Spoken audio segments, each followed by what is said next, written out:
है। राजा रामकृष्ण देव राय विजयनगर के दरबार में बैठे थे। उसी समय दरबार में एक सुंदर महिला एक बक्सा लेकर आई। उस बक्से में एक मखमली साड़ी थी, जिसे निकालकर वह दरबार के राजा और सभी दरबारियों को दिखाने लगी। साड़ी इतनी सुंदर थी कि जो भी उसे देखता वह हैरान रह जाता। महिला ने राजा से कहा कि वह ऐसी सुंदर साड़ी कहाँ से लाती। उसके पास कुछ कारीगर हैं जो अपनी गुप्त कलाओं से इस साड़ी की बुनाई करते थे। उसने राजा से निवेदन किया अगर राजा उसे कुछ धन दे तो वह उनके लिए भी ऐसी साड़ी बनवा देगी। राजा कृष्णदेव राय ने महिला की बात मान ली और उसे धन दे दिया। महिला ने साड़ी तैयार करने के लिए 1 साल का समय मांगा। इसके बाद वह महिला साड़ी बुनने वाले अपने कारीगरों के साथ राजा के महल में रहने लगी, साड़ी की बुनाई करने लगी। इस दौरान उस महिला व कारीगरों के खाने पीने के लिए तमाम खर्चे महाराज महल ही उठाता था। इसी तरह 1 साल का समय निकल गया। फिर राजा ने अपने मंत्रियों को उस साड़ी को देखने के लिए उस महिला के पास भेज दिया। जब महिला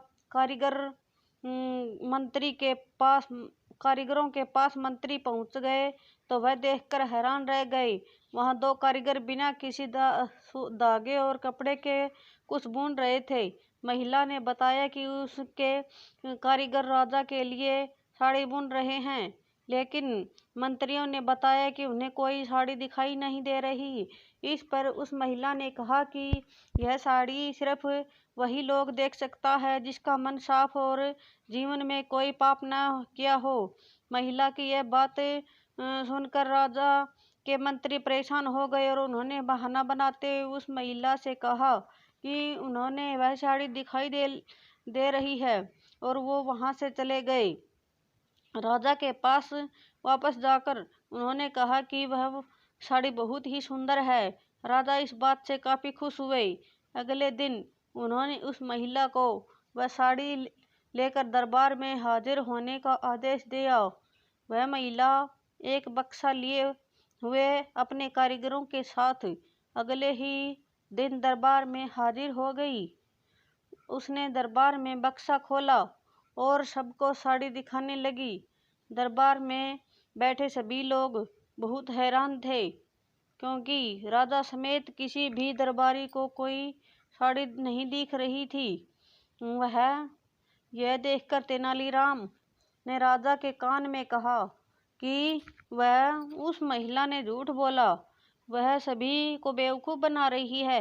इसके बाद तेनालीराम ने उस महिला से कहा कि उन्हें या दरबार में बैठे किसी भी दरबारी को यह साड़ी दिखाई नहीं दे रही है। तेनालीराम की यह बात सुनकर महिला ने कहा कि यह साड़ी सिर्फ उसी को दिखाई देगी जिसका मन साफ होगा और उसने कोई पाप न किया हो। महिला की यह बात सुनकर तेनालीराम के मन में एक योजना आई। उन्होंने उस महिला से कहा, राजा चाहते हैं कि तुम खुद ही साड़ी को पहनकर दरबार में आओ और सभी को वह साड़ी दिखाओ। तेनालीराम की यह बात सुनकर वह महिला राजा के सामने माफ़ी मांगने लगी।